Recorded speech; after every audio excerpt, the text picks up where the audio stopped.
One and welcome back to Zombie SquadCAST. And today I got Jordan Miller on the show. And I worked with Jordan on a number of feature films, actually. Till Curtain Call and Sunday Night Dinner Party. Yeah. Yep. And for those, you were sound, boom operator, and sound mixer, sound designer. But you're also a filmmaker. You've got a horror podcast, right? Camp Horror, Camp Nightmare. Camp Nightmare. Thank you. Yeah. Camp Nightmare, which sounds really, really awesome.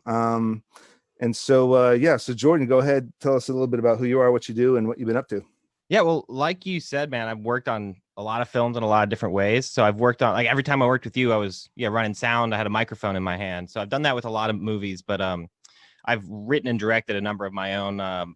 Actually, Deontay Jenkins is our friend who was directing both of those features that you just talked about, Curtain Call and Dinner Party. The reason I met him, so is the reason I met you, was he was assistant director. He was my assistant director on my first feature film, my only feature film so far, called The Red Effect.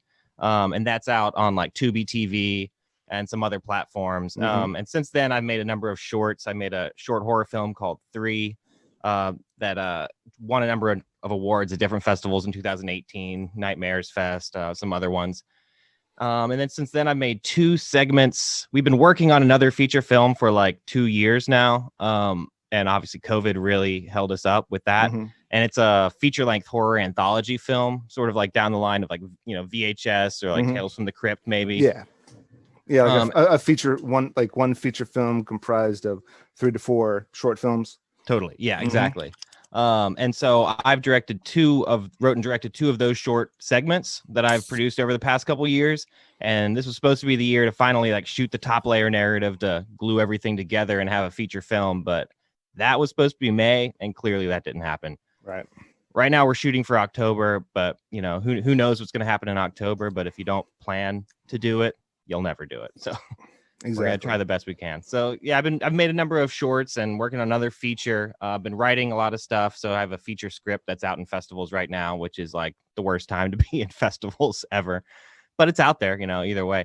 And like you said, I host a horror podcast called Camp Nightmare. Our stuff comes out weekly. It's a mixture of a lot of different stuff. We do like subgenre breakdowns. Like our last episode broke down the subgenre of folk horror, which is stuff like the original Wicker Man or like Midsummer, The Witch, stuff like that. Even Children of the Corn. But we do like franchise breakdowns. We've had, do interviews. We've had interviews with like Tom Woodruff Jr., who's a Oscar-winning effects artist who built like the Alien and Predator and a bunch of other great stuff. He's the guy in the suit in a lot of Alien movies too. He builds it and gets in it. Andy from Child's Play was on the show. Actually, we did a great episode with Ed Sanchez, a local filmmaker who made Blair Witch Project. He was great. Actually came into the studio and hung out with us. Sometimes we have original horror stories. We're kind of all over the place. We have a lot of different stuff. It's fun. Yeah.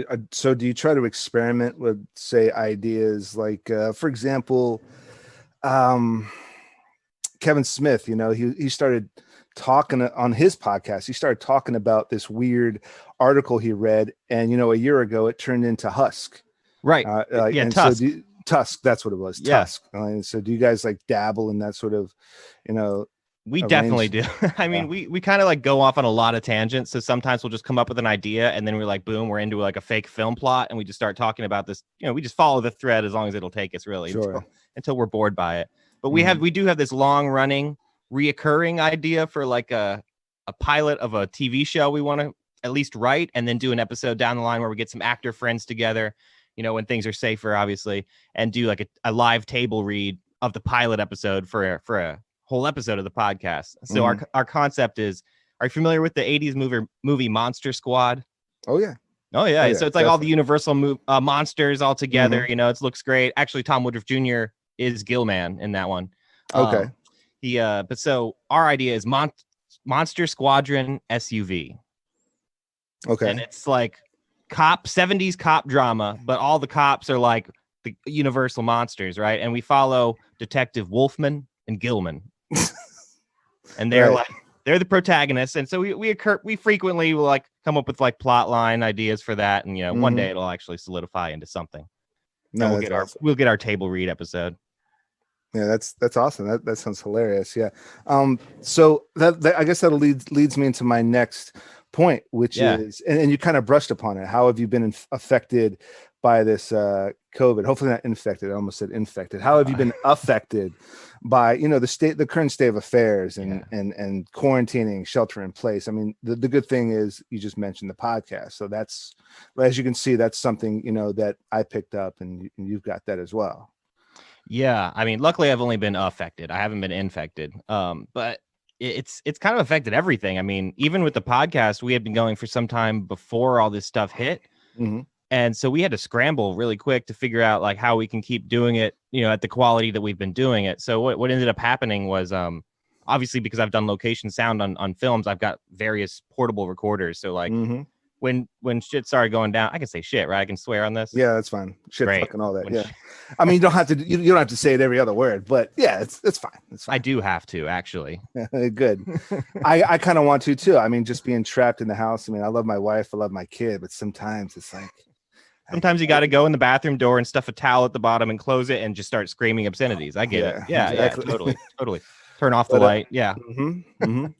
But so like when things started really going down, I dropped off a microphone and a portable recorder and some cables over at my co-host's house, and we've just done this, you know, the whole time since. He records his thing on his end, I record into the studio, and he sends it over here, and I mix it, and we get it out every week. And it's been easier to get guests even. I mean, like we've just reached out to a couple people, and you know, everyone's just sitting at home, so like exactly what's happening right here. You know, everyone's at home, so might as well chat, right? Yeah. So people have been on the podcast, but filmmaking, man, that's all dried up. Like it's starting to like pick back up now, you know, with social distancing and safety, you know, as the number one priority. But you know, all commercial shoots just started canceling, obviously, since April. Like our own film Black Hills, you know, is trying to hopefully regroup for October. Yeah. But I mean, it was something that I was talking about with another director on a podcast. He had said that someone had told him, I don't know what you're making, but I guarantee you like 3 to 6 months of more pre-production is not going to hurt you. And that's kind of the truth. So I think like the best thing you can do is just prepare more, you know, or just think harder, do as much pre-production as you can, use that time to write, which is what I've been doing a lot. If I can't go out and shoot stuff, I've been like writing a lot of short stories, some for the podcast, some for like maybe who knows what, you know, refining scripts. Like all of these things are like super important. Like the thing that I already knew I wanted to shoot next, I had been sitting on this script that I was pretty sure was done already, you know, but we hit like, you know, COVID and quarantine. So I just revisited it again and started thinking on it. I'm like, listen, I got nothing but time. Like, is there any way to make this thing better? And I've actually found a way to unlock a new layer to that story that I'm way more excited about now. And that would have never happened if I was just still on like the track of just go, you know? Absolutely. Yeah. And, you know, yeah, me and some partners, we had a couple of side projects, and they were, I'm not sure if you've seen on my channel, Rogues Gallery and Sinister Infinite, and they're like, and it's funny you mentioned SVU, but these shows are kind of shot in the vein of like America's Most Wanted, those right. ID shows, those really, you know, low budget ID shows, but one set in DC Universe, one set in Marvel Universe. And I've mentioned this on the podcast before, where really, you know, I just set up a green screen right here in the studio. I shot, you know, I filmed a bunch of guys reading scripts for maybe a whole day. And yeah, they had to come over, but that was right before COVID. But I guess I was lucky because I just had everything in the can on the hard drive ready to edit. And so the first month, I think it was from March 15th to April 15th, I just cut both seasons. And still it's steadily coming out, one episode every Friday on the channel. But so yeah, that's great. Yeah, use that time for post. Exactly. Just lock yourself in and edit. I use the whole thing, and still I have a short film, Fear This, where I actually want to talk about the film because I was talking to you about maybe doing sound on Fear This, but like 2 years ago, and then I remember that. And then you had to drop out and go to a film festival. So I want to talk about that film and how that how your festival went with the film. But we still got Fear This. We still got Fear This done. I still have to edit that.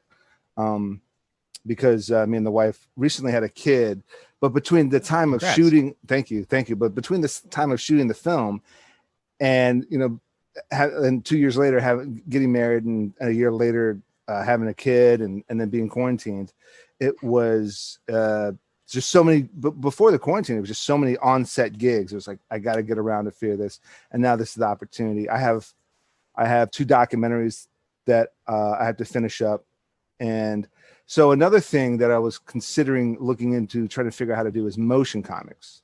Are you familiar with motion comics? No. So, well, if you were to go on YouTube, I mean, it's not there. There's a number of them on YouTube. There's a Superman. There's a couple of Superman motion comics up. I don't know if it's Punisher or Crossbones. I think it's a Punisher and Crossbones crossover story arc, but it's shot graphically and animated in such a way that it's a motion comic.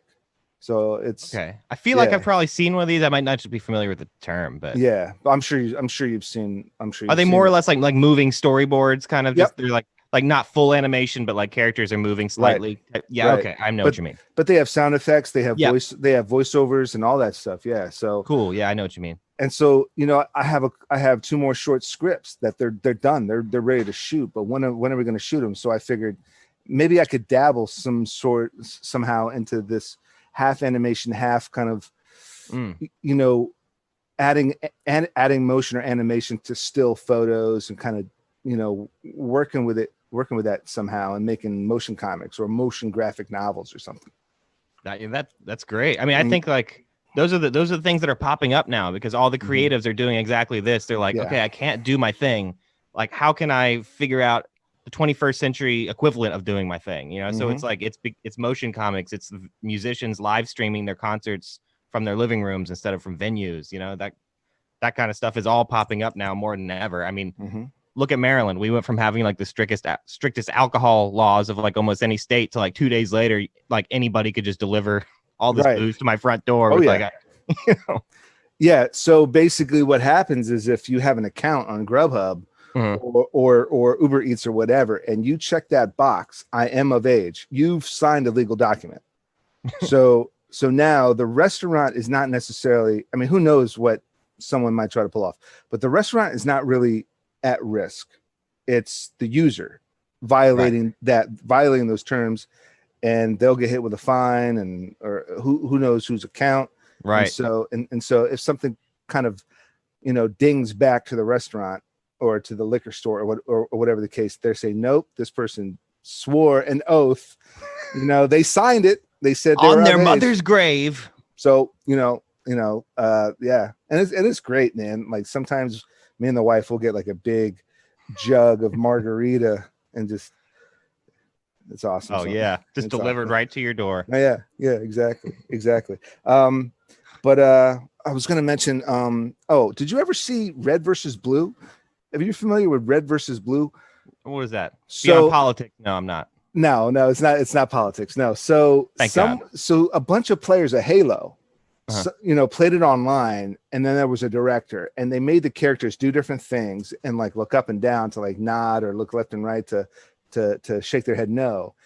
And they made this online series. They made a whole web series with a story, with voiceover, with all sorts of stuff. But the way they did clever.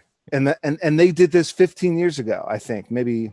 Yeah, 05, maybe 03, 04, or 05. I know I had graduated college by the time I saw this. I think I was at Discovery Channel, working at Discovery Channel at the time. And a buddy of mine sent this to me, and I said, "This is genius." It's free just animation. It's just a bunch. Yeah, it's just a bunch of dudes playing Halo online, and you know how you can spectate games. Honestly, I've never really played Halo. I've never had an Xbox, so I've like been that one dude who didn't know Halo. All my buddies would kick my ass in the game like relentlessly, and you're just like, forget it. I was just like, I hate you guys. Not in the mood. Leave. Yeah. Well, see, you know, you can also join an online game and just spectate and kind of. It's like you have like back then. It looked like what we have drones now. Okay. But in the video game, right? So you can fly. That's more my speed in Halo is I'll be in the drone watching everybody. Right. Judging from afar. But that's what they used as their camera. I guess they would record the screen or whatever, but that was their camera. But somebody, you know, was on a headset, you know, telling everybody else, okay, run and shoot up the guy in pink or whatever. And they found a way to make a complete series over a span of 10 years. It's called Red versus Blue.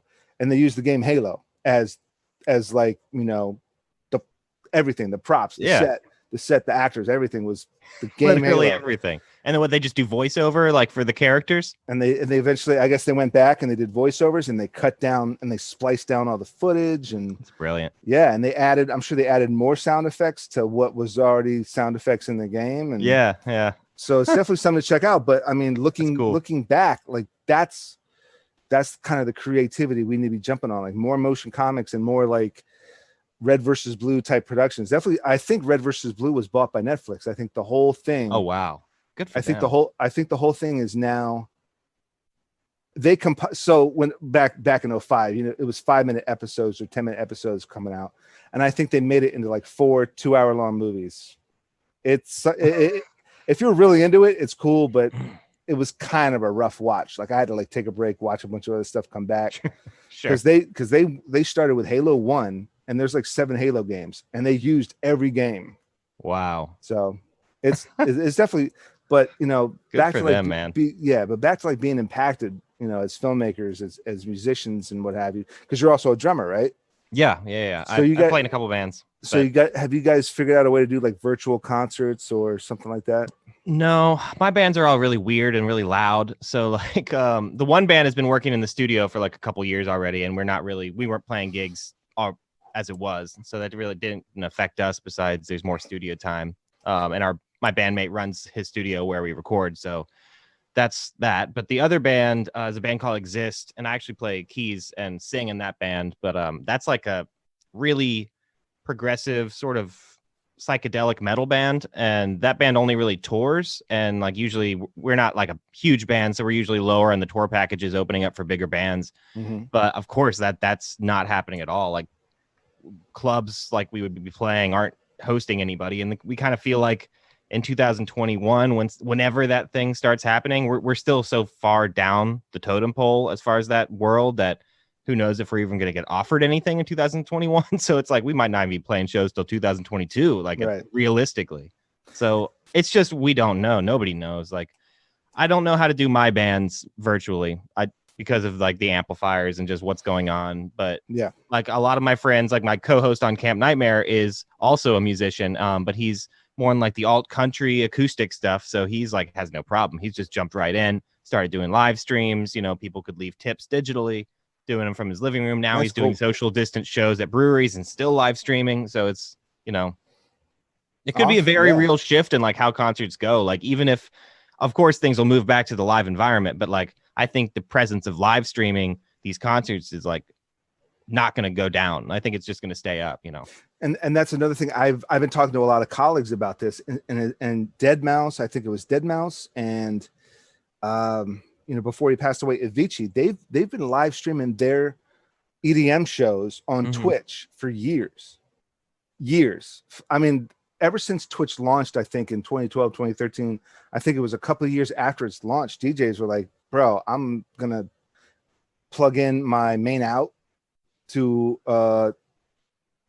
my, you know, built-in input in my laptop, and just click stream on Twitch, and everything else is, you know, through the whole deck, you know, the interface or the mixer, or whatever the hell DJs are using. And it's that simple. Just plug in, just take an extra XLR to 1/8, plug it into your built-in input, and stream Zoom or stream Twitch or YouTube Live. And DJs, there's half the big names out there have been doing this for years, and now this is the only way to do it. And I'm sure you're aware. I think we talked about this before, where one of my main gigs is live streaming, you know, corporate and industrial events, corporate conventions and things of that nature. And so now we've had to do it virtually, a lot of Zoom conferences, a lot of Zoom seminars and things of that nature. And I'm sure the producers, I'm sure the big heads that fund or finance these big seminars are looking at attendance is the same, budget is way low. Before we were at the Marriott Marquis in DC, hotel, food, banquet, all the conference halls, all the breakout rooms, attendance was 5,000. And then online attendance was like 50,000. And then they look at this and they say budget is 1/10 of that. Online attendance is still 50,000 online attendees. Right. Why would I go back to blowing, $500,000 on a conference, or $1 million maybe even on a conference? Right, when it's only a fraction of your audience. A fraction. Yeah. Exactly. And no, it makes total sense. Yeah. And so I think of course, like you said, a lot, we're going to go back to, the crowds and everybody and the public interaction, and, everybody seeing each other and being involved with each other. But a lot of producers and a lot of big heads are going to realize we're saving way more money on doing it this way. Yeah, it's like that silent majority thing. Like, like you just said, so many people have been doing the online thing already, and now it's just everyone's moving there. You can't ignore that even when things go back to normal. Mm-hmm. Yeah, absolutely.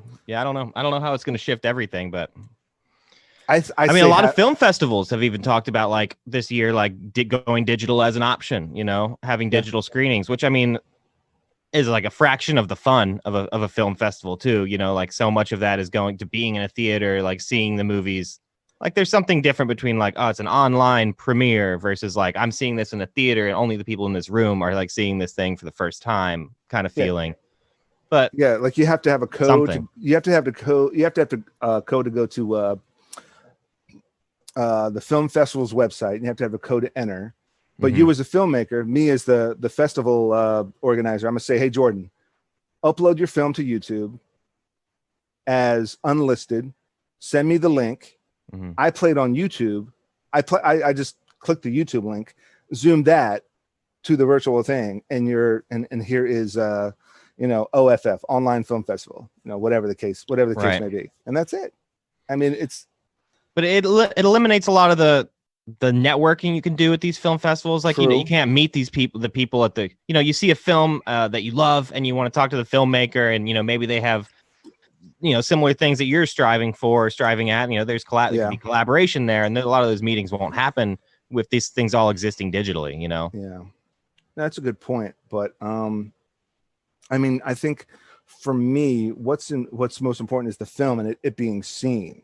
And right. So someone's going to say, wow, that was a great film. And digitally, there could be virtual, platforms of like the filmmakers and bios and connections and all the socials and all the links and things of that nature. And that's true. And for a lot of people, reaching out digitally is easier too. So, who knows, maybe like that could actually be an uptick in people actually wanting to say hi if there's that digital barrier, But there's nothing beats going to those film festivals. Of course. Nothing beats actually going there and, enjoying meeting people and shaking hands. But I'm glad you brought that up, because you were saying, in a year, and, the news is painting some bleak pictures on this, man, because you have a lot of COVID deniers. You have a lot of conspiracy theorists out there. Yeah. You got a lot of people just saying like, fuck it, I'm going out. I'm hugging and kissing and shaking hands. And it's such a weird position to me. I mean, like, you're not hurting anybody by wearing the mask or not shaking my hand, like, so why make an effort to not wear the mask and shake my hand? Like, don't, come on. It's just a weird stake to take. I don't know. It's just a weird hill to die on. Yeah. But, and not to mention all the civil distress. The civil distress, the civil unrest out there. And a lot of people are upset. A lot of people pissed off at the other state of affairs, and maybe being quarantined and maybe being sheltered is, getting to their heads, but it's getting spread a lot that way too. Of course. Yeah, of course. And it's looking like, everyone's talking about a second peak coming, a second wave, and a third. And I'm sitting here hosting a horror podcast. I'm like, are you going to ruin my Halloween? Is that what's going to happen? Yeah. It's looking that way. It's going to be a Zoom Halloween. Oh, it's going to suck. I'm still going to be in costume though. I'll tell you that much. Oh yeah, absolutely. But see, the thing is, I think it was late March. Me and the wife were talking, and she goes, "It's going to be more than a year." I'm like, "Absolutely, just double it. Just plan for double, if not 1.5 times." So they're saying there's going to be another one. Well, if they're saying there's going to be a second, I'm counting on a third. Oh, it's that simple. Like you got to get used to just mask and gloves. Yeah, and the more people just insist on this it's not happening thing. It's reopen, just gonna keep going. Reopen. I'm like, yo, you don't want to reopen. I'm telling you, this is a bad idea. Patient. Just it's good. Exactly. It'll go away. Just be patient. Like if you keep doing this like Florida nonsense, it's gonna be like this for a while. Exactly.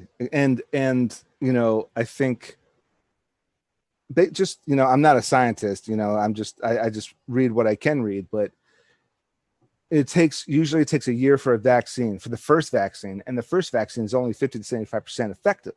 Right. And then you have to like keep working on that vaccine. So that's a year. So fucking January or February of 2021 will be the first vaccine, which may or may not work. Right, because it's a novel virus, and what novel viruses do is mutate over time. That's why you have to get a new flu vaccine every year. Like, so by the time you develop the first vaccine, who knows how the original strain has mutated already. And bro, like, I think it was in June, they came out with 7 more symptoms. So clearly it's mutating, clearly because it's going to somebody that it didn't go to yet. And somebody else reacts. If someone else reacts to it differently, and I think this is common sense. If someone else reacts to it differently, then it's mutated. And then once it leaves that person, goes to somebody else. Now that person, you know, it's constantly mutating from every person because somebody's A negative, somebody else is B positive, and you know, someone else has a different culture or ethnic background, so they have different inherent things than I do. So they give it to me that I'm getting something, but then I give it to somebody else that's different from me. And then they're getting like 17 different things. And that's how viruses and even just simple bacteria, but especially a novel virus, that's how that works. It's just, everybody's different. It's scary because we just really, you know, you don't know what it's going to look like a month from now, let alone 6 months from now, you know, it's impossible as hell. Right. Exactly. So, I mean, there's only so much you can do with a first or second vaccine. Right. But so say the vaccine's, you know, perfected by 2022. Still, people have to go out and get a vaccine. Right. So that's 2 years at least. And hopefully testing is more like readily available by that time. You know, my favorite nonsense argument that I keep hearing is that we need to stop testing people because the more people we test, the higher the numbers are going to look. Like I've heard this, Ron Paul of all people, and I've read his book. I like Ron Paul. I've liked Ron Paul for years, but he's talking nonsense, dude. But that's the stupidest ideology on the planet. That's how all testing of things that exist work. Yes. You test more of it and it appears more because it's real. Like if there's 100 against that, if there's 100 people in a building and you only test 10 of them and 5 of them come up positive, then you like, oh, there's only 5 people that have coronavirus. That's not fucking true. Yeah, and the same logic would say, man, if we hadn't tested those 10 people, there would be no coronavirus. That's the same logic. It's the stupidest fucking logic. It's so stupid. And who said that? Well, Trump has said that. Ron Paul has said that. Like, it's insane arguments. Like, I don't understand. Like, Ron Paul, of all people, I understand it coming from Trump because I'm used to nonsense there. But, like, Ron Paul's like an intelligent person. And, like, and he's a doctor of all people, so I don't even know. That's fucking baffling to me because I think I heard that and it didn't make sense to me, and I kind of like I didn't know where that came from or you know I kind of have to be careful a little bit about what I say professionally when it comes to government and military, but there's a lot of things that I hear certain people say that kind of just in one ear out the other. Right. But hearing that coming from, but hearing you fully explain that fucking logic to me is baffling. Like, stop testing people because more people are going to have, I can't even finish the sentence because it doesn't fucking make sense to me. It's one of those things you hear it and you have to like completely stop and like think through the whole thing. Like, there's a lot to unpack in that sentence. Do what now? Yeah. Huh? Wait. Say it again and say every word slow. I gotta hear this shit. He said the more people you test, the higher the numbers are going to be. So we need to slow down the testing of people. That's the logic. So the numbers aren't as high. I guess it's literally a sweep it under the carpet argument. No shit. Yeah. It's the same as there was a Mitch Hedberg joke where, you know, Mitch Hedberg at all? Yeah. So there's a Mitch Hedberg joke where he says, I'm too afraid to go get an STD test. So I call my buddy and I say, hey, do you know anyone with AIDS? And he says, no. And I say, good. That's exactly the exact logic. That's the exact fucking logic. That is the exact fucking logic. Yeah.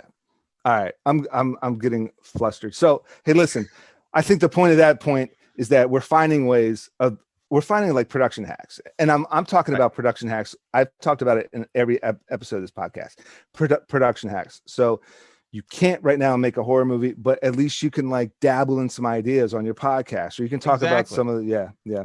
It's the only thing like a creative person can do. If you're a musician, great time to write. It's a great time to record at home. You know, if you're a filmmaker, it's a great time to either continue writing your scripts or just figure out, if you're a cinematographer, like storyboard, or, you know, figure out just how, once you finally get on the street and get camera in your hand and able to shoot, you'll be so much more prepared. And hopefully, you know, we'll be able to make great stuff. Yeah. When we first met on Till Curtain Call, I had just come back from a 9-month deployment in Kuwait with the National Guard. And so we had so much downtime. I prepped 3 shorts, 3 features, script doctored. I started taking red pen to like these scripts and like reworking them. Yeah. I started coming up with shot lists, schedules, budgets, scene breakdowns, like prepping them all ready to shoot. And then I started putting together some crowdfunding, you know, packages and pages, and not just yet, you know, once I get home, get settled in, then I was going to kick off those Indiegogos. And then I did, and I didn't meet my budget with one, but I met my budget with another one, which was Fear This, that super short. Right. Which leads me to, so you had to go to that film festival for that film. Was that Nightmares? Well, was that 2017 or 20? It was 2018. It's probably 2018. Do you know what month did you shoot? Was that October? It was April. It's April. April. Oh, this was probably Beverly Hills Film Fest. Yeah. Okay. That might have been. Yeah. It was. Yeah. That was a film that I produced and I edited and I did the music for. And that was a film called 17 Locust Street. Yep.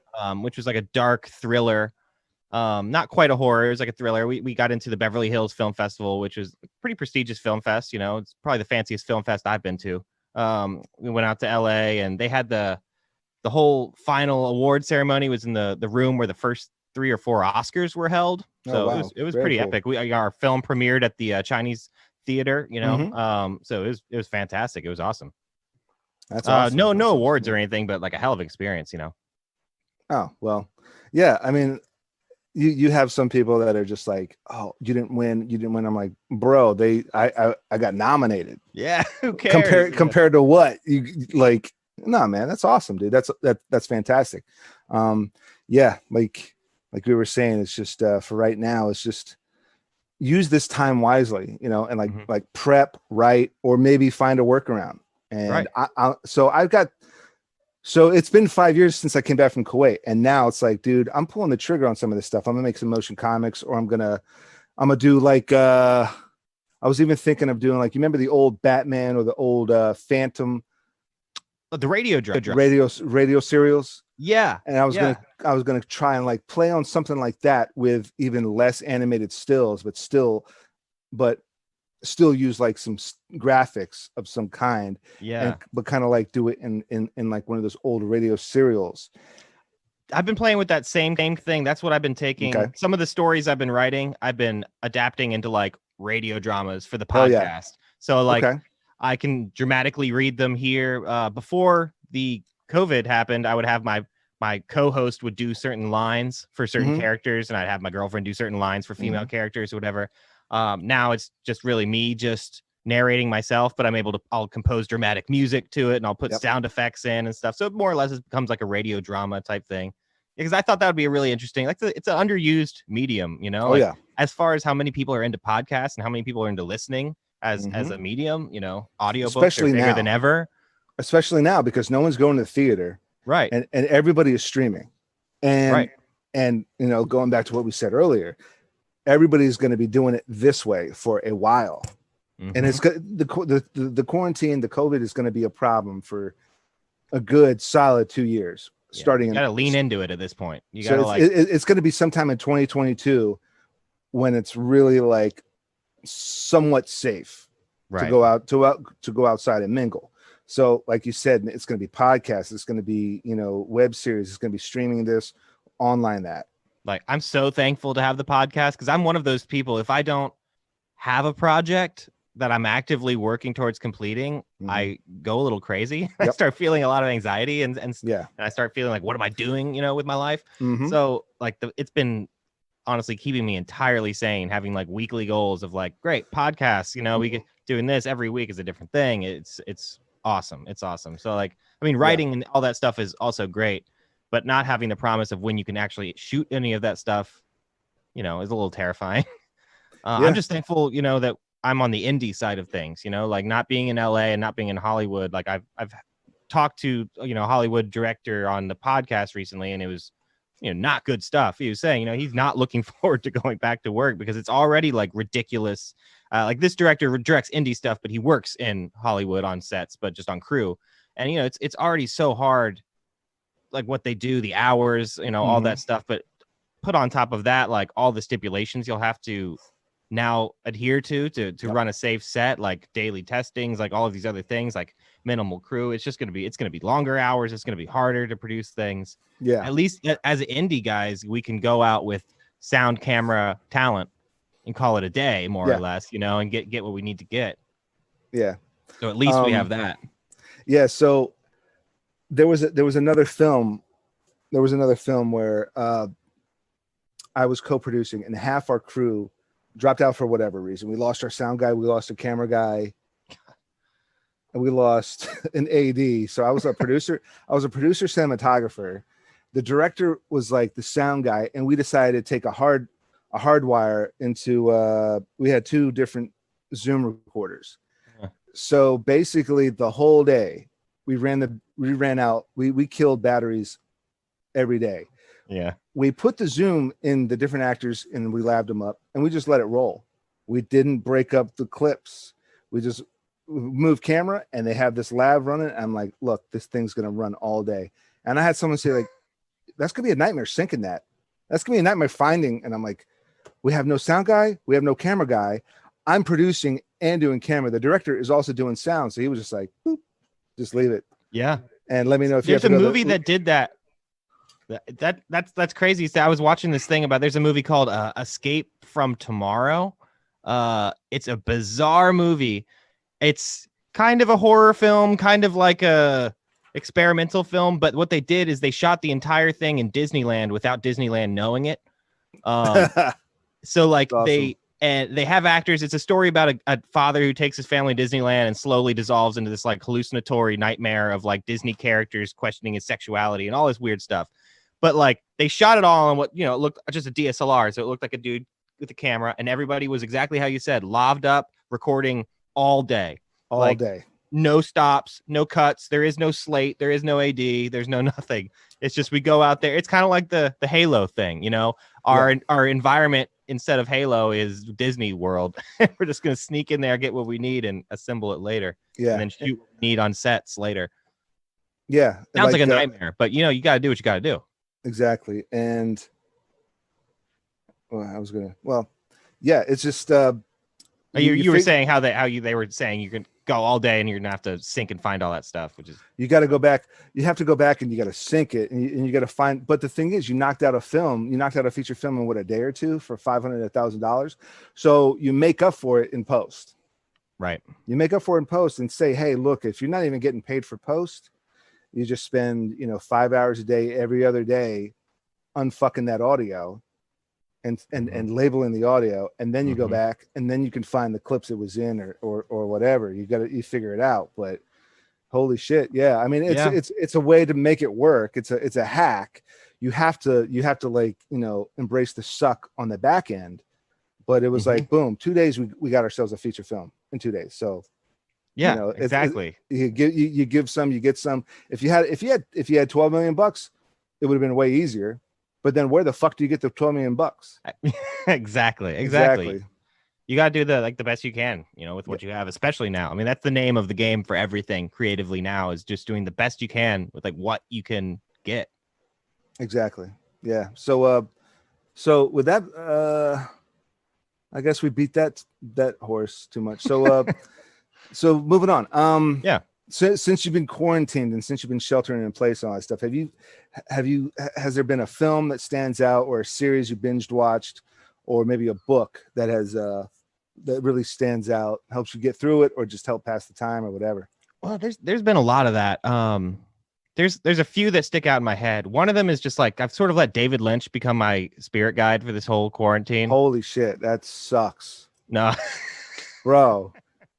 So I rewatched all of Twin Peaks from the beginning again, 1, 2, 3, those 3 seasons. Mm-hmm. Then I did his whole masterclass, and then I started rewatching his old movies, Mulholland Drive, Velvet, and then I've just been Eraserhead, just been vibing on all of those. So he's been really sparking a lot of creativity for me. So he's been my spirit guide more or less. No shit. But no, go ahead. What were you gonna ask? Did you know he directed Straight Story? Did you watch Straight Story? I've never seen that one actually. I knew he did that, but I haven't seen it. So it's his one I think it's his one PG. It's a Disney flick. It's PG. It's a great, phenomenal, inspiring, true story. Awesome, dude. It's definitely worth a watch. And it's just his it's his complete. It's like Kevin Smith when he did Tusk, or no, right. I don't know which one came out first, Tusk or Red State. But Kevin Smith did a bunch of hilarious comedies. They're all. If they weren't View Askew universe, if they weren't Jay and Silent Bob movies, then he did, Jersey. The True North ones, right? The Tusk, Red State, and the Yoga Hosers, right? Was another one. I never did see Yoga Hosers, but I saw Red State and Tusk. But when he first did Red State, I'm like, holy shit! Like Kevin Smith does like some insane horror stuff. Yeah, and it's the complete opposite with David Lynch. The Straight Story is like, dude, this is a great kids film, like a family film, from the guy who brought us Dennis Hopper sucking on nitro, or I haven't even finished Inland Empire. I don't know how or when I'm even going to try that. But yeah, Lynch, man, wow, that's not what I would have picked. I've been on. I've been binge watching all 80s. I'll make my point quick. I've been binge watching all 80s action, like the B movies from the 80s. Nice. Plus the classics, like all the 80s stuff in my last 3 months, because it's just stuff that I wanted to like rewatch and see how it inspires me, and because you can take a lot of like indie stuff, like how they pulled off some stuff back in the 80s is really cool. Oh hell yeah, especially the effects, man. Like pre-digital age, that's the golden era, man. Like The Thing is one of the best horror movies. Thank you. Ever made. And it's all practical, man. 100%. Rob Bottin did the special effects in that. With Stan Winston came in on some of them, but like that is one of the best effects films ever made. That, or like maybe Cronenberg's The Fly or something, which again is all practical. Yeah, but back to Lynch. Yeah, I mean, well, that's pretty much it with Lynch. I've just been watching a ton of his stuff, like everything I could possibly get. I've like been kind of all over the place. I'm always reading Stephen King, and one weird thing was I started reading The Stand, which is of course about a killer flu that basically is doing exactly what COVID is doing, but on a much harsher level. I started reading The Stand, and it's like 900 pages when you get the extended version. I started it like at least a month before like all of this stuff even was happening at all. So when I started The Stand, it was just a normal ass world, But when I finished The Stand, we were in the middle of a Stand-esque quarantine, and it was very bizarre. So that was a weird one. No shit. So yeah. But I stuck through it. I got to get through this. I have to get through this. Yeah. So let's say King knew this was going to happen. Who do you think Flag is in the real world right now? I mean, seems like Trump. Who else would he be? Well, you said it, not me. Who else would he be? Except for like Flag is really like attractive, and he wears cool denim jackets and stuff, and he's got cool hair maybe, but like. But see, we got Alexander Skarsgård playing Flag in the next adaptation. Alexander from True Blood. I think he was in True Blood. He was in what's that series with?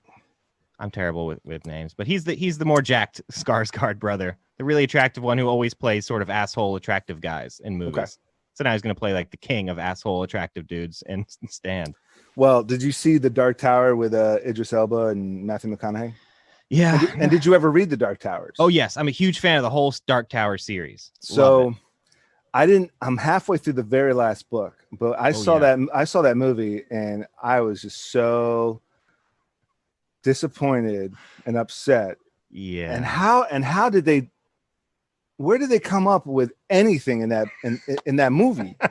Did they didn't, it's like they drop in like halfway through the 5th book. It's like the first 3 books like don't even happen. Half the characters aren't even there.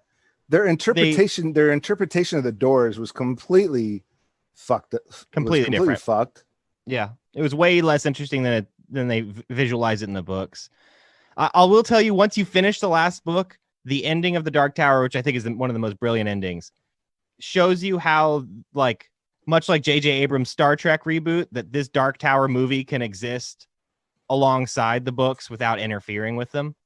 Yeah. So there's at least that. But like, so right, because you are right. Matthew McConaughey, the Matthew McConaughey movie can exist. Yeah, it's another turn of the wheel of Ka. You know, it's another go. That's a little bit different. I know what you mean. Yeah.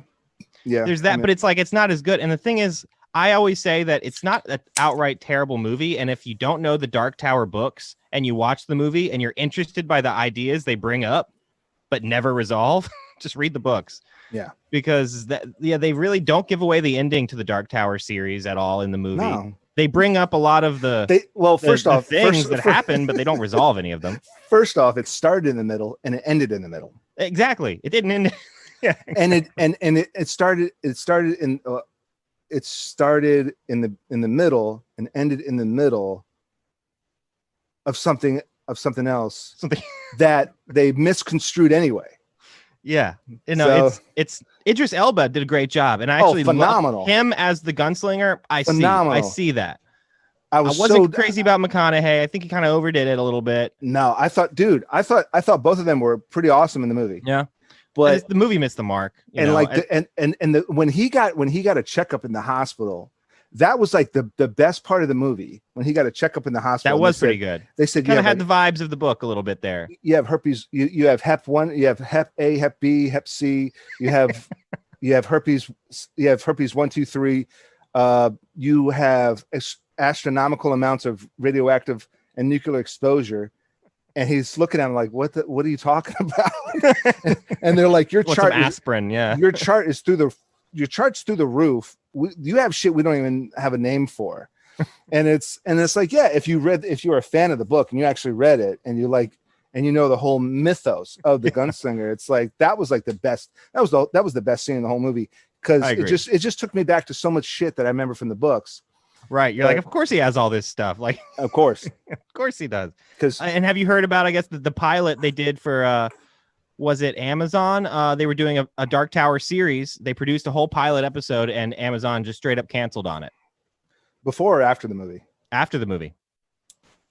No, they said that because Amazon, I guess they're also developing like a Lord of the Rings series and stuff. And they felt like the Dark Tower pilot they saw didn't live up to like the fantasy levels of like these other things that are being produced, like, which of course Dark Tower isn't quite like that, but it goes further than all of them in a lot of ways. It goes way further, but Dark Tower's never been. Dark Tower is basically the good and the bad and the ugly, Fistful of Dollars, etc. That style taking place in Mad Max, right? With demons, with demons and monsters and creatures. Yeah, exactly. But way further past in the future of Mad Max. And this pilot they produced, the stills look amazing. And they're starting basically in Wizard and Glass. So they're actually starting chronologically first. And you see the events of Wizard and Glass mixed with the Gunslinger. So you see the stuff with Susan Delgado and Magus. Yeah, chronologically. Yeah, and the big coffin hunters and that stuff. But they blend it. They're somehow blending it with the first book too. So like the Man in Black is present, and it's sort of, so it begins with him also, but then starts when Roland is younger. Yeah. Well, that's definitely worth looking into. I don't know what it's worth because we'll probably never see it because Amazon canceled on it. Yeah. What I want to see happen is Hulu picks it up and then they blend it with Castle Rock, and they just create a Stephen King universe. Dude, Castle Rock's amazing, right? And plus, Castle Rock has presented a thinny. The sound in the woods, that's got to be a thinny in my mind. So you've already got a connection to the Dark Tower there. Mm-hmm. And I don't want to give any Castle Rock too many spoilers away because it gets pretty crazy. Yeah, it does get crazy, but obviously, yeah, okay, we don't want to do spoilers, but like the way they, we probably isolated like most of the people listening to this by talking about Dark Tower so much anyway. So yeah, they probably clicked off. But doing a sequel to Shawshank and then a prequel to Misery, like that's dope. So good. Good. Yeah. And any other films? Any other, maybe a book? I'll tell you. Well, I've been reading like a lot of Palahniuk, a lot of Lovecraft Country. I'm almost done with that. And that's coming out as like an HBO series from Jordan Peele and J.J. Abrams, like the end of the year or something. So I'm reading through that right now. It's really good, especially if you're a fan of Lovecraft and some of the stuff that he's established. My previous guest just brought up Color Out of Space. Have you seen it? Yeah. Okay, I haven't. It's a great Lovecraft story. It's a short Lovecraft story, and then the Nick Cage version is nuts. It's Richard Stanley came back to do that out of retirement. Okay. Yeah, because it's on my queue to watch. Like that's like the next or second next thing. Because also it's wild. My previous guest, we talked about The Five Bloods on Netflix, and then Color Out of Space. I think I got to get on Hulu or Prime somehow. But like those are like the two next films I'm gonna watch if it's not another date night with the wife. Yeah, totally. It's wild, man. I mean, Richard Stanley quit directing because he was the original director on that doomed Island of Dr. Moreau. I heard film. So yeah, my buddy told me the whole story about this director, and he quit, and Frankenheimer took up that the Brando Moreau movie. And it's kind of cool because Richard Stanley went out on like a failed H.G. Wells story, and now he's coming back on a Lovecraft story. I think there's something cool about that. Yeah, absolutely. I'll tell you also a random one that's totally unlike anything else. I've watched the Harry Potter movies for the first time in my entire life. I've like known nothing about the Harry Potter universe. And as a 32-year-old man, I gotta say it's delightful. You liked them? I liked them. I thought it's a really well-rounded story. I'm so glad that like I guess they stayed true to the books because it felt very consistent the whole way through. Like I love that they bring back things from the early films aren't just there for the early films. Like they have payoff way later on. Like the character development is great. Like I love Snape as a character, especially once you really get the full picture of it. Yeah. Mm-hmm. Like I think it's a really well done story. Yeah. So fun. It's funny you mentioned that because going back when I was deployed, I think I binge watched all 8 movies.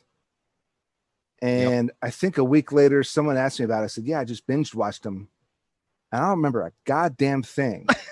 I don't think that's something you can binge watch. I think the way the kids did it, as they come out in the theater once a year, you watch it and you absorb it as one film. And I watched it like, maybe you would a Netflix series, you would binge watch it. Yeah.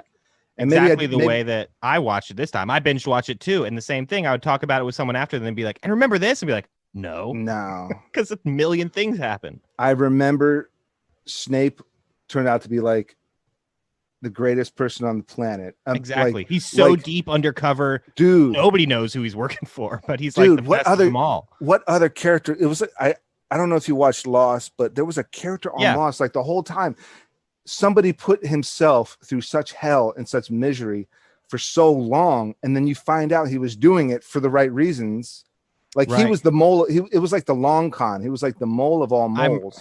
I did love Lost. I'm trying to remember who that was. Yeah. Oh, I hate Lost. Lost was Lost is like the opposite of how you just described watching the Harry Potter series, where the Harry Potter series is better when you have like a year to watch the movie 3 times before the next one. Lost, if you don't watch the next episode like 30 minutes after the first one you just watched, then you're not going to retain like anything. And you're going to lose your mind. But I don't know how people watched it when it came out on TV, waiting a week between every episode. I couldn't retain anything there. I remember the discussions back when I was working at Discovery. Again, back when I was working at Discovery, having discussions from, Monday to Thursday. And then finally it comes out Thursday night. And then you like told you so or whatever, Friday at work. But what a waste of my life that show was. Complete waste. The whole last season. What a waste of my life. I like Lost, but I totally understand why people wouldn't like Lost. Oh, did I get muted? I got you here. Oh, okay. All right. So, some kind of blip came up on my screen, but no, we're good. I don't know. Hey, I mean, dude, I loved Lost until it started, like the last couple seasons. They probably should have trimmed off like 2 seasons somewhere in there. You know, like it would have been a stronger story. Well, if, like, some of that stuff didn't happen. It was told clearly. Somebody came out that had quit the show halfway. They were like, "This was supposed to be done already." And then it's such a success. The network wanted to keep it going, and I get that, and I understand that. Yeah, but it ruined it. Yeah, J.J. Abrams went off and made some other movies. He came back and he's like, "Oh, this show's still going on? I didn't intend for that." Still on? No, he wanted it done at season 3. He wanted it done. Yeah. So, I guess moving on. What would you say is your next agenda or next set of goals for, a couple of months from now, maybe the next 6 months? I guess those shoots I sort of talked about with the anthology film. So that film's gonna be called The Black Hills Night Hike. It's all about urban legends. So every vignette of the anthology film tells a different urban legend, all based around Maryland. So we were supposed to shoot in May for our top layer narrative, which would more or less complete the film. But we've picked dates for October. We're gonna try really hard to shoot that thing in October. We don't know if we are or not. It's just. But like I said earlier, it's like if you don't like set dates and set a goal for yourself, knowing that we might have to change that goal when we get there. But if you don't set that thing in the first place, then no progress is ever going to get made. So we're at least scheduling shoots we hope will happen. If we can do that, then by 2021, we'll have a finished film, hopefully, to get back into the festival season if things are looking okay by then. We don't want to spend all this time on a film, and then if shit's still so rough that our festivals aren't going to happen, we don't want to, submit our film to that. So hopefully 2021, if things are okay, if festivals are happening, who knows, then we'll have that film hopefully then. And if things are back to normal by 2021, I have another short that I'm hopefully going to be shooting, and I'm getting producers lined up for that now and starting to sort of get funds together and pre-produce.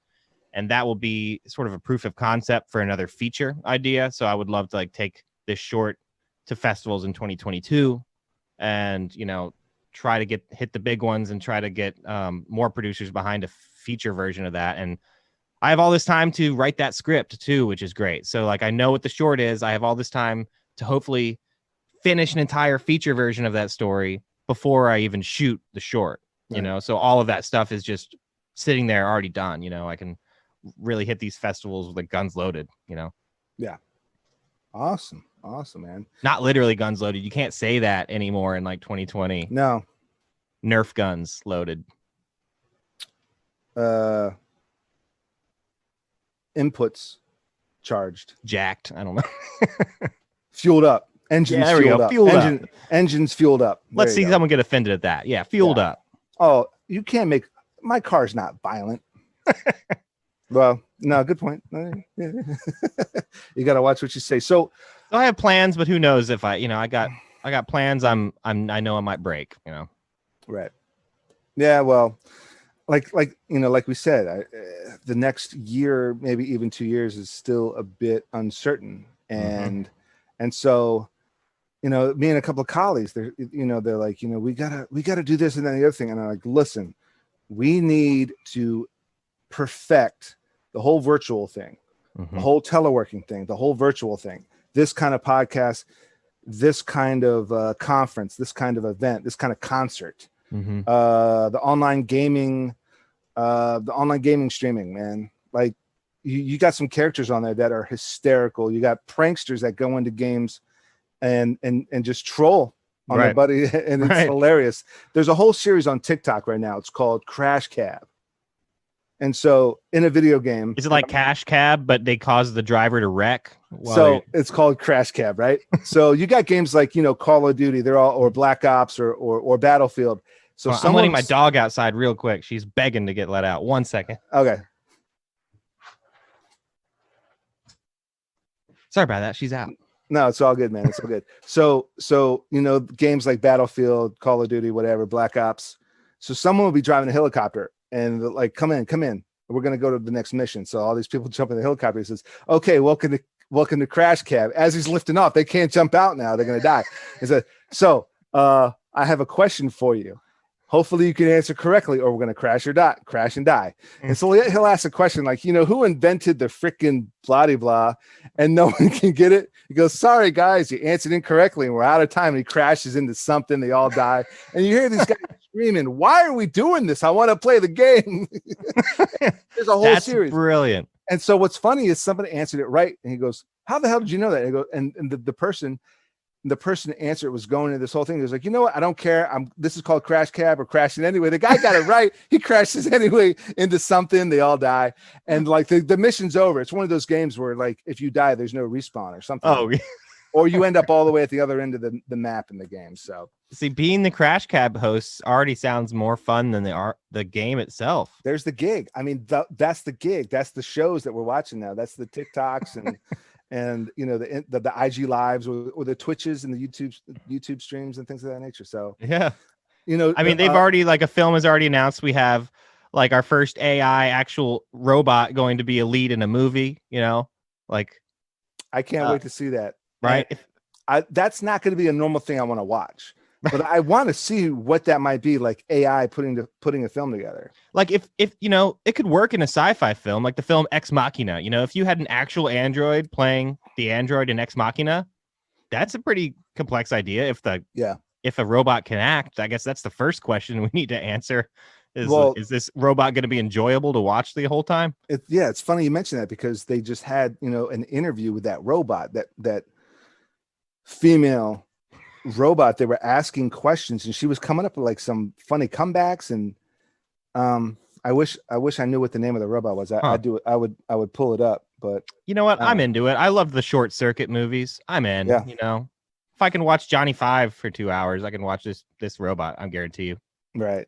Yeah. And that's another one on my list I need to watch is Ex Machina, because I never got a chance to check that out. And I love I love little bizarre indie films like that. Here's one. Have you ever seen a movie called Primer? Oh yeah, I remember that movie. I remember this. It's like little sci-fi, little. It was on Netflix for a while. It was ultra low budge, where they come up with the simplest of ideas to surrounded by like a big idea. Yeah, time travel. Yeah. And that's definitely like top 10 ultra indies. Blair Witch, Primer, Swingers. Right. I talk about Swingers all the time. Like four dudes just going out in the town, and all their ups and downs. And it was a fantastic movie. And I love when sci-fi does, like you said about like bringing up Primer. I mean, I think that's the most effective way to do sci-fi. Is like people are more interested in human stories than they are like complex theories of time travel. Like time travel is a much better background than it is a leading role. Like I think like that's why Spielberg was so effective. He took giant ideas but made them stories about individual people or like family units. That's just better storytelling, I think. Yeah, I mean, Back to the Future was a much bigger budgeted trilogy, but you're right. I mean, the high school dance was like the center of the whole universe. The whole central plot point was the high school dance, not like a vehicle, not really the vehicle. I mean, the vehicle was kind of an icon, but not really like, we have to gather all this plutonium, and then we have to like, we have to go to this other planet and gather like uranium. And it's like, no, man, we got to go to the high school dance and make sure my parents kiss. Exactly. Yeah. Because that otherwise it's like, you're not, it's less interesting. It's less emotionally grabbing to like talk about, it's easier to just be like, it works on trash now. We just throw trash in the car and we fly away. How's that? Like they were kind of getting rid of like the whole vehicle. Like they weren't really paying attention to the vehicle. Yeah, exactly. It's like it's a DeLorean. That's the reason it was so cool, is because it was like a DeLorean already. Right. And you're like, well, it's because of the flux capacitor. What's the flux capacitor? I don't know. It's what it is, and it's what you need. 1.21 gigawatts. That's right. What's more important is your parents kissing. That's right. That's the whole thing. Oh, my mom's in love with me now. And it's like this awkward, creepy kind of humor, and the weird incestual subtext of Back to the Future. Yeah, and he's like, my mom's into me, and Doc is just like, kind of like spying on the conversation, and he's just like, great Scott, your mom's Dear into Lord, you. Marty, this is dark stuff. was it George? We gotta get George. We gotta make George a hero. And then like it gets. And of course, we got Crispin Glover, who is amazing. I love Crispin Glover, dude. And George McFly, fantastic. Yeah. And Marty can't help but be the hero over George, and it's just what Marty. But George eventually punches Biff. Right. Biff, who's one of the greatest douchebags in movie history. Finally, yeah. But so. What I never got is in Back to the Future, he comes right and he puts he puts Van Halen on the headphones of George McFly, and he plays Van Halen. He says he's Darth Vader. He drops some Star Trek knowledge.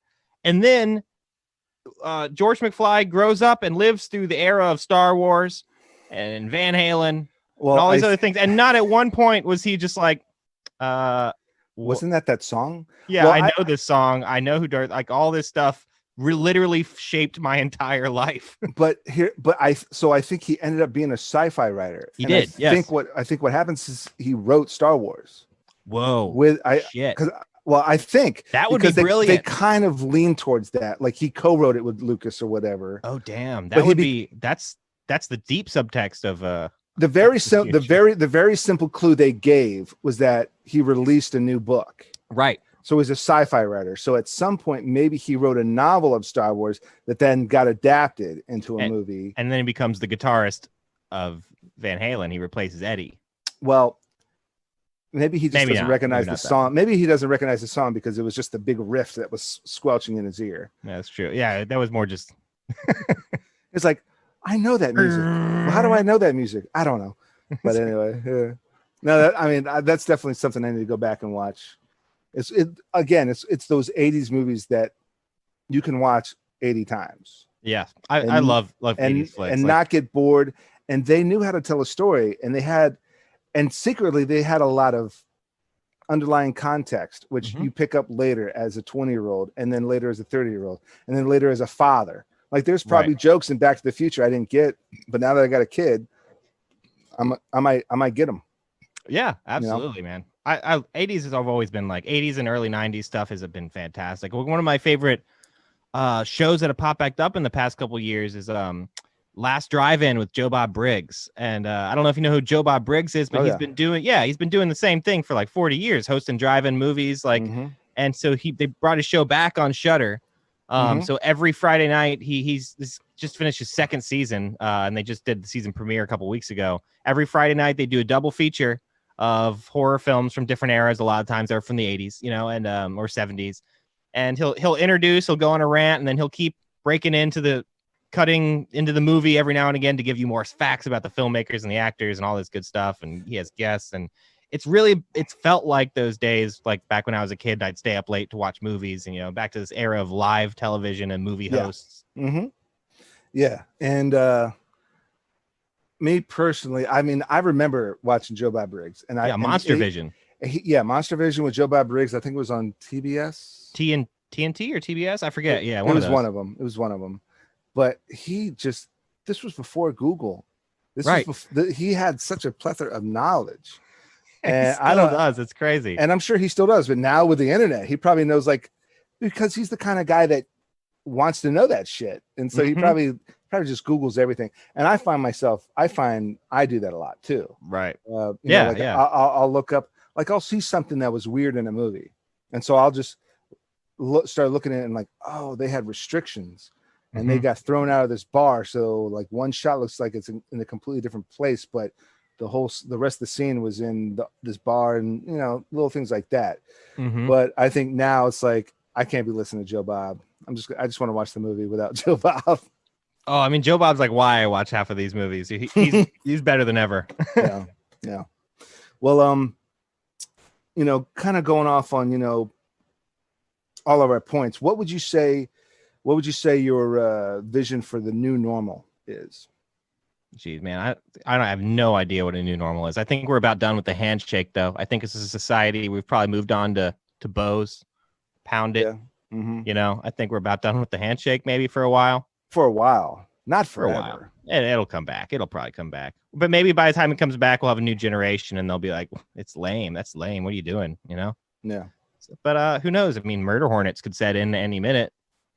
We're gonna have filmmakers have announced trying to do use CGI so they can still film sex scenes with social distancing. So who knows what a new normal is going to look like? Yeah, CGI sex scene filled future, you know, with robotic actors, even maybe. Yeah. Catering is going to be different. Medical department's going to be bigger on sets.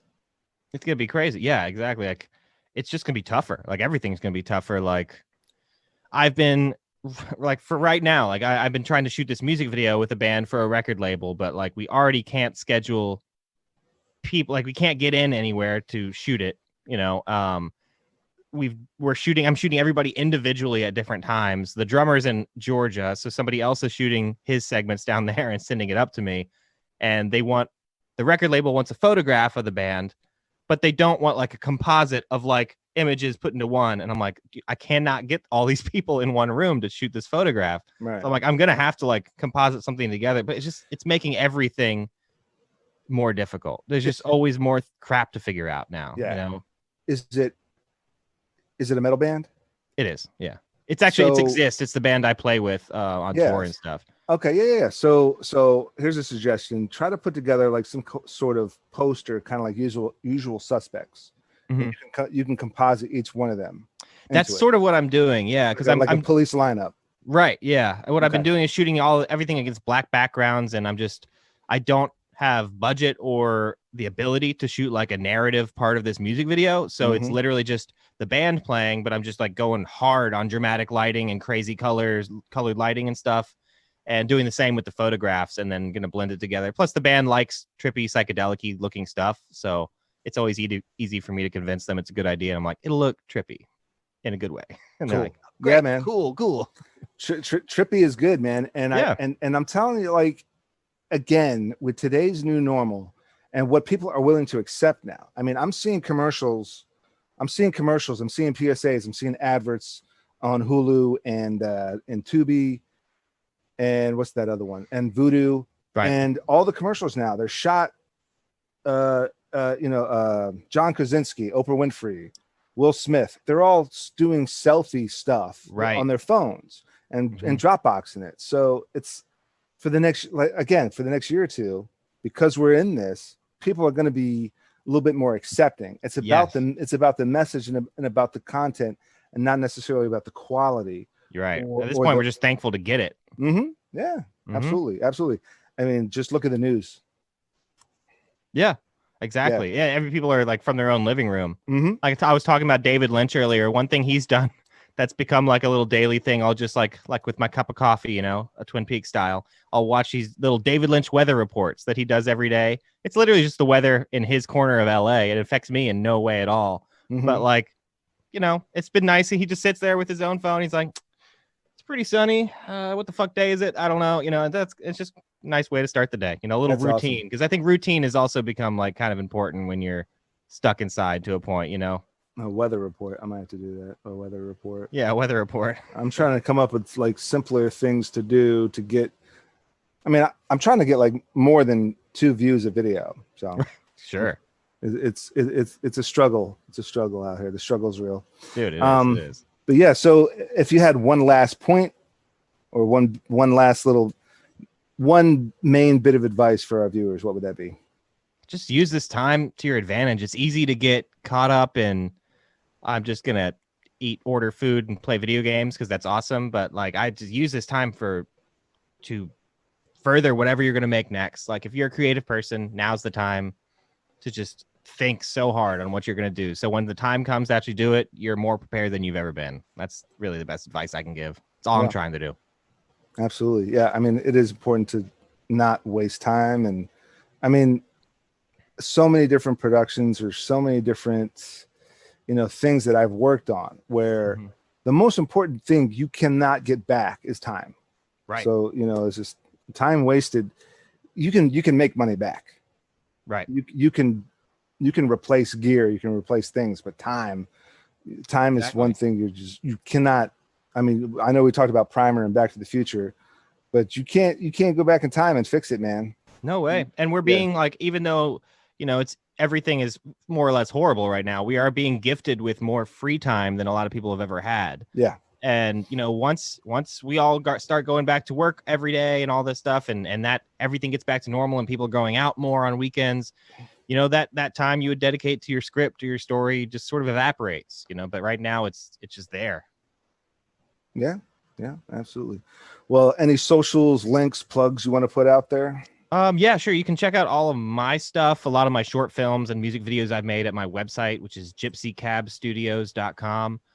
And you can check out all the podcast stuff for Camp Nightmare at campnightmare.com. And we're on all the podcast apps, Apple Podcasts, Spotify, all that good stuff. We're on Instagram, Twitter. Instagram, we're at camp_nightmare. And you can follow me at Gypsy Cab Studios on Instagram.